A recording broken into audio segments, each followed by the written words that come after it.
A segunda temporada de The Last of Us já estreou e no último domingo tivemos o segundo episódio, que já chegou explodindo cabeças e destruindo corações, deixando claro o que podemos esperar dessa nova temporada. E ver a série de The Last of Us indo bem e sendo um sucesso é sempre algo positivo por inúmeras razões, mas para mim em especial por ela ser uma adaptação, e uma adaptação de jogo, que é muito bem feita e que mostra que existe sim um jeito bom de adaptar histórias para o formato de séries ou de cinema, respeitando a obra original e ainda assim dialogando com o grande público. E no vídeo de hoje é justamente sobre isso que eu quero conversar, sobre como The Last of Us tem conseguido adaptar bem a história do jogo e como isso é uma esperança para o futuro das próximas temporadas de House of the Dragon, de Cavaleiro dos Sete Reinos, de Harry Potter e de qualquer outra adaptação. Eu sou o Tega Magaldi e vem comigo.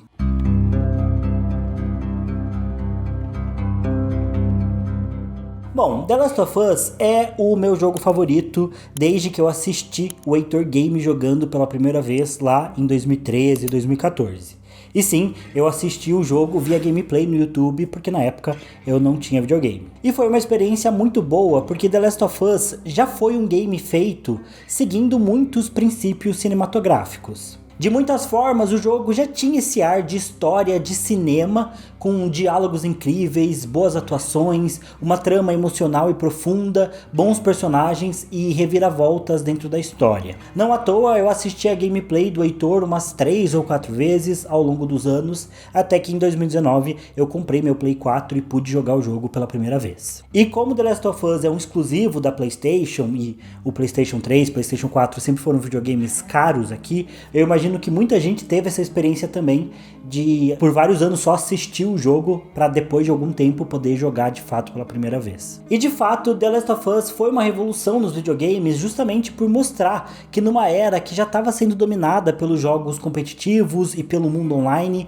ainda havia muito espaço para jogos mais cadenciados e mais focados na narrativa. Não à toa, se juntar os dois jogos de The Last of Us, você tem a franquia mais premiada dos jogos da história. E tudo isso com The Last of Us sofrendo resistência por parte da sua própria comunidade, especialmente no segundo jogo, por apresentar um romance gay e ter protagonistas femininas. Enfim, o meu ponto aqui é que o material original sempre foi bom. E claro, isso ajuda na hora de fazer uma adaptação. Por exemplo, se me perguntarem, embora The Last of Us Part 2 seja individualmente o meu jogo favorito, a franquia de jogos que eu mais gosto é Resident Evil.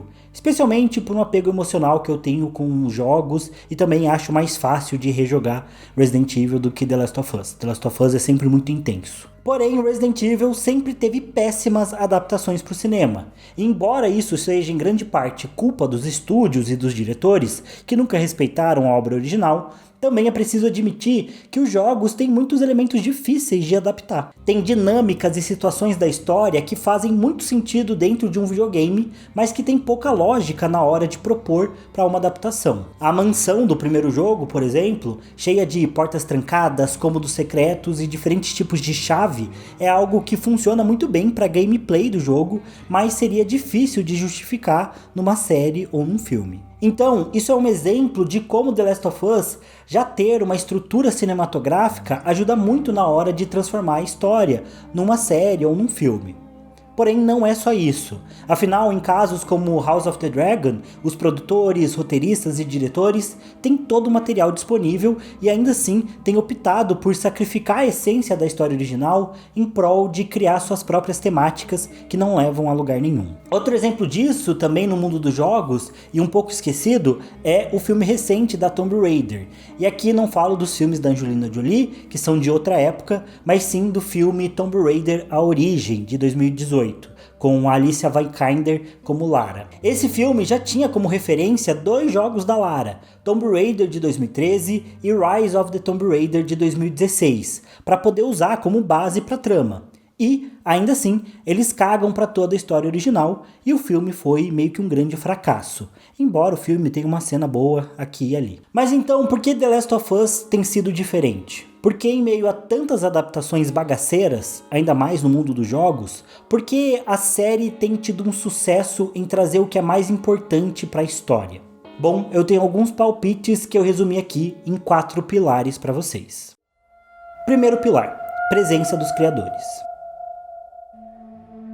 Parece algo óbvio, mas a presença dos criadores da obra original dentro de uma adaptação parece ser algo fundamental para se criar uma boa história, e ainda assim, não é sempre que isso acontece. De fato, temos vários exemplos próximos mostrando que o afastamento do criador original sempre traz um declínio da qualidade da adaptação. A gente viu isso, por exemplo, em Game of Thrones, que a partir da 5ª temporada deixou de contar com roteiros criados pelo George R. R. Martin e deixou de ter uma presença mais ativa do escritor na produção. Resultado, declínio total da maior série da história a partir da 5ª temporada. E algo parecido tem enrolado com House of the Dragon. Enquanto na primeira temporada tivemos uma adaptação ok do primeiro livro, enquanto Martin ainda estava mais presente, a partir da 2ª temporada, com a racha entre o autor e os produtores, ficou nítido o declínio da história. Claro, esse afastamento do Martin não é o único motivo de House of the Dragon ter tido uma péssima 2ª temporada, mas faz parte do pacote. Já em The Last of Us, a gente tem a presença do Neil Druckmann, que é o criador dos jogos que trabalha como roteirista da série.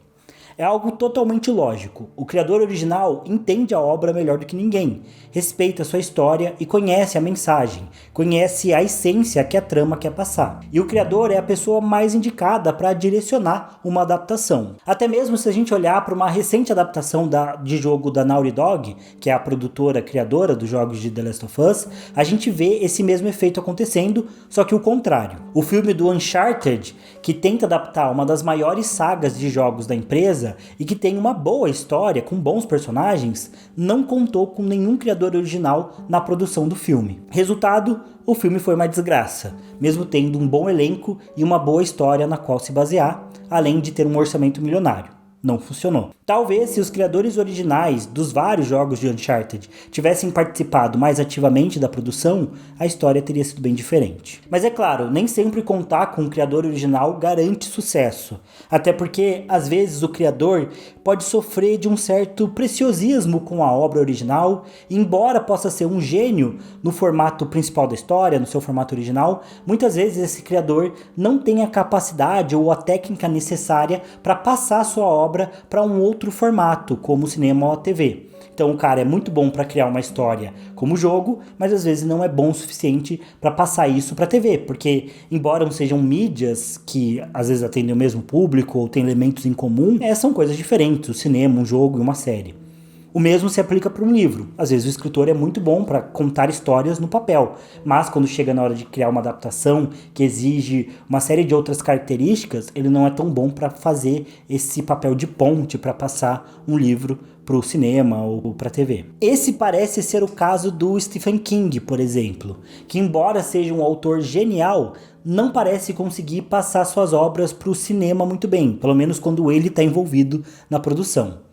Na verdade, as melhores adaptações dos seus livros vieram de projetos dos quais ele teve pouca participação. Inclusive, é dito que o Stephen King não gosta muito de adaptações como O Iluminado, por exemplo. Ou pelo menos é o rumor que rola pela internet, embora O Iluminado seja talvez um dos melhores filmes de todos os tempos, com certeza um dos melhores filmes de terror de todos os tempos, e possivelmente a melhor adaptação aí considerada pela crítica de uma obra do King. E é justamente por isso que é importante ter um nome para acrescentar na produção e ajudar a equilibrar a visão do criador original. No caso de The Last of Us, tem o Craig Mazin, que é diretor e foi a mente por trás de obras como Chernobyl, uma ótima minissérie da HBO. Mas, apesar de ter o Craig na produção ser um enorme trunfo, é claro que ter o Neil presente também é fundamental para que essa adaptação funcione, com um cara que consegue trazer a essência da obra original e outro cara que talvez consiga equilibrar isso com uma visão criativa já focada no formato de uma série para TV. E que, claro, tem peso, o Craig é importante dizer que ele tem peso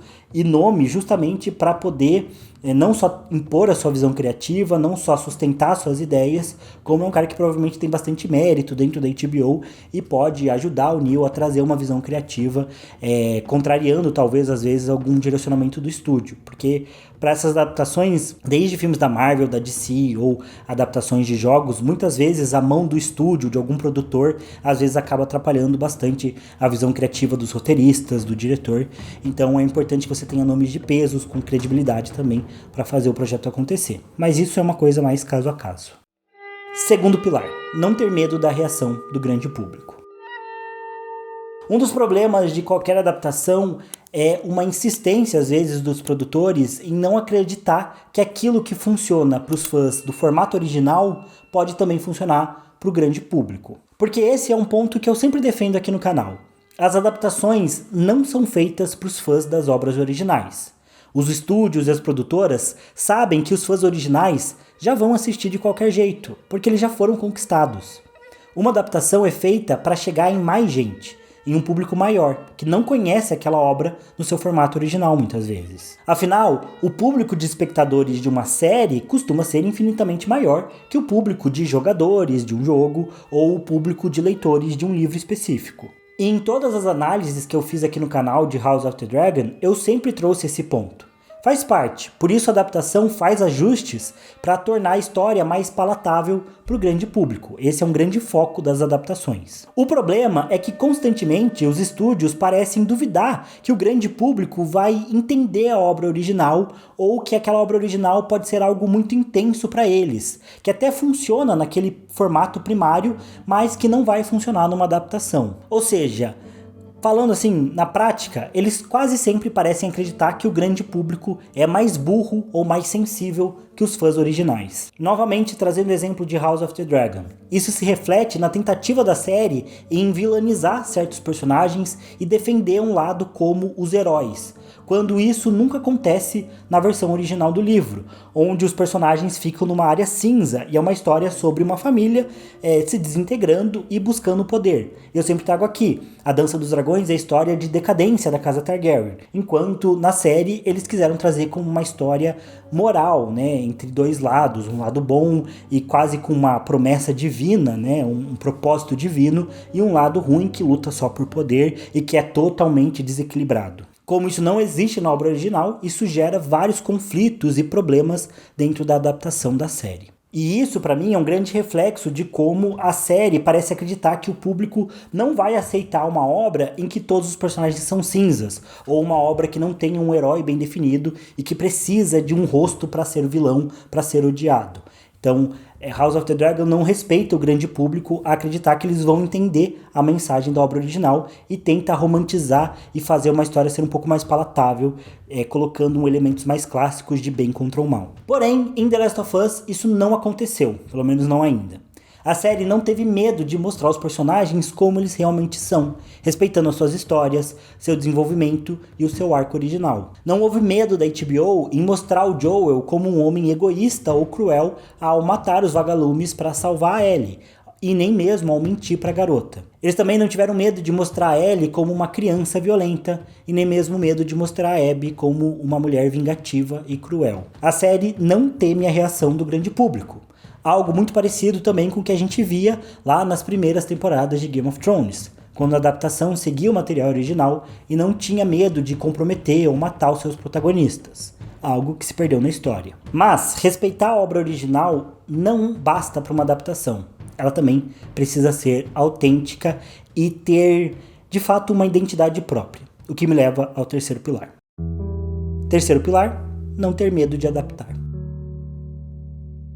Uma adaptação não pode temer modificar elementos da história para aprofundar a construção do seu mundo. Eu vou dar 3 exemplos de como isso tem acontecido em The Last of Us.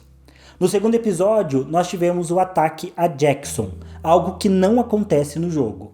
Isso ajuda a dar mais vida para a cidade, além de mostrar como o mundo segue sendo perigoso. Isso, por exemplo, torna o ato do Joel de salvar a Ellie ainda mais cruel e egoísta, porque por causa dele, os sobreviventes continuam vivendo esse perigo constante do mundo e o pouco que eles conquistam está sempre a um passo de ser destruído pelos infectados. Ao mesmo tempo, Jackson se torna mais real. No jogo, a gente tem algumas interações que podemos fazer pela cidade que ajudam a passar essa vivacidade do local. Mas na série, eles usaram as reuniões do Tommy e da Maria para mostrar como o local funcionava e aumentar, esse sentimento de que aquilo ali existe de fato, de que aquilo é vivo, de que existe de fato uma comunidade ali. Além disso, provavelmente a destruição de Jackson vai servir como argumento para impedir que os personagens busquem vingança imediatamente após a morte do Joel.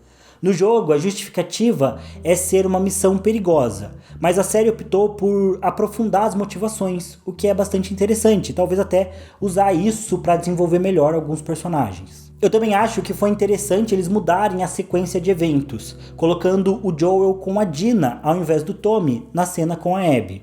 Isso tornou a presença da Dina na viagem da Ellie algo importante e talvez essencial, porque ela teria uma memória melhor dos assassinos do Joel. Além de provavelmente tornar uma ida do Tommy nessa missão algo mais inconsequente, que é o que eu imagino que vai acontecer. Ou seja, foram pequenas mudanças que aprofundam os arcos da história sem desrespeitar a obra original. Além disso, desde a primeira temporada, tivemos esse desenvolvimento do fungo como algo consciente, que evolui e busca a proliferação de forma coletiva e mais inteligente.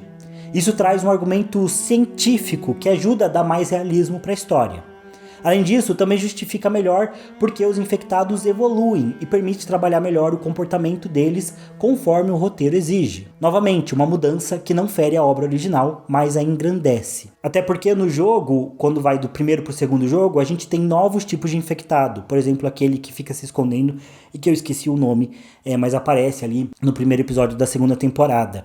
A série colocar que o fungo trabalha de forma coletiva e consciente para se proliferar faz com que seja mais plausível os infectados de alguma forma evoluírem ou a gente ter vários tipos de infectado. Algo que o jogo não consegue explicar muito bem. Ele simplesmente apresenta pra gente novos infectados e fala que é por conta do tempo ali de exposição ao fungo.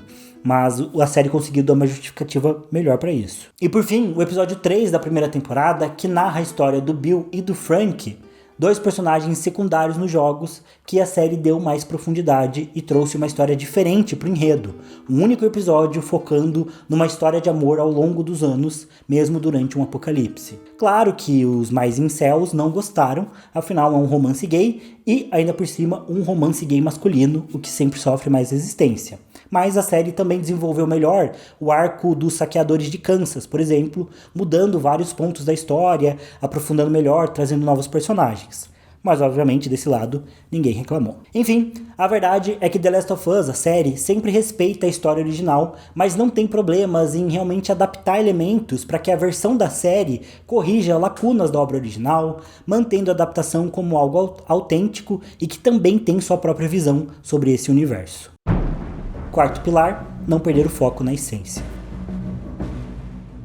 Essência é um conceito abstrato quando a gente fala de uma história, até porque boas histórias podem ser lidas e analisadas por perspectivas diferentes. Mas a verdade é que sempre existem alguns elementos que são inegociáveis para uma história. Partes da trama que são intrínsecas à mensagem que aquela história quer passar. No caso de The Last of Us, o foco da história nunca foi nos infectados, nem mesmo no mundo pós-apocalíptico em si, nem no fato da imunidade da Ellie, ou mesmo a jornada dos personagens até os vagalumes. Sempre foi uma história de desenvolvimento entre o Joel e a Ellie, pelo menos no primeiro jogo. E o foco de uma adaptação tinha que ser nisso. Em como esse mundo pós-apocalíptico formou esses 2 personagens, em como sua jornada muda eles e o relacionamento que eles constroem entre si. Essa construção de personagens, de relacionamento, é inegociável na história. Não tem como falar de The Last of Us sem falar do relacionamento entre os 2. Ao mesmo tempo, essa construção na primeira parte da história é crucial para a segunda parte da história. Com a morte do Joel, a gente tem a quebra de construção desse relacionamento e isso leva a Ellie a uma busca frenética por vingança. A partir daí, temos uma história em que mostra até onde a busca vai levar a Ellie e o quanto vai custar para ela. Enquanto a história também vai questionar o quão justa é a perspectiva do Joel e da Ellie dentro da narrativa. Por isso, a série pode mudar diálogos, pode mudar a aparência dos personagens, pode cortar cenas e reconstruir alguns momentos da trama, mas jamais pode abrir mão desses elementos que são fundamentais para a mensagem que a história quer passar. E a série de The Last of Us nunca fez isso, nunca abriu mão do que é mais valioso para a história. E torço para que isso se siga no decorrer dessa e da próxima temporada. E claro, para mim, todos esses 4 pilares tinham que servir como referência para qualquer adaptação. E eu realmente tenho esperança que o sucesso de The Last of Us influencie nas próximas séries da HBO e de qualquer outra produtora, em especial aqui pra mim, do universo de Game of Thrones. Mas é isso, pessoal. Digam aí o que vocês acham dessa segunda temporada de The Last of Us. Só foi 2 episódios, mas acho que já deu pra mostrar qual que vai ser o foco da história e como que eles vão adaptar. Deixa nos comentários o que vocês têm achado já da primeira e dessa temporada. Se vocês já jogaram The Last of Us, se vocês gostam. É com certeza meu jogo favorito. Mas, como eu disse, é um jogo muito intenso. Eu também tenho dificuldade de reassistir Game of Thrones, apesar de ser claramente minha série favorita. Porque eu sofro muito vendo Game of Thrones com os personagens e tal. Aí tem séries que eu acho mais fáceis de assistir. Por exemplo, sei lá, Modern Family. E The Last of Us é uma coisa parecida. É o jogo que eu mais gosto individualmente, mas eu acho muito mais fácil rejogar um Resident Evil do que The Last of Us, que tem um envolvimento emocional muito grande. Também gostei muito da cena derradeira, né, da morte do Joel, mas eu particularmente prefiro a do jogo. Talvez porque foi a primeira que eu vi, né, então quando eu vi da série já sabia o que ia acontecer. Mas achei que a do jogo foi mais direto ao ponto e eu acho que isso favoreceu o impacto da cena, né? Então ter sido muito direto, muito rápido, faz com que você fique com aquele choque. Mas ainda assim a adaptação funcionou muito bem na série. Acho que eles tendem a sempre desenvolver um pouco mais a tensão ali, porque o jogo, você chega com a Ellie dentro da cabana, do chalé, então você tem um momento de tensão por estar jogando. Então a série teve que transmitir isso, estendendo um pouco mais a cena, mostrando os amigos da Ellie estando desconfortáveis com aquilo, então assim que a série cria tensão. É uma adaptação. Mas é isso, deixe nos comentários o que vocês acham, se vocês vão continuar assistindo, expectativas, porque vai ter 3 temporadas, né? Então como será que eles vão dividir o restante da história? Será que eles vão fazer igual o jogo? Ou será que eles vão misturar as perspectivas? Vamos ver para descobrir. E é isso. Não esqueça de deixar o like, se inscrever no canal caso vocês ainda não sejam inscritos, que eu vejo vocês no próximo vídeo. Valeu, falou e até mais.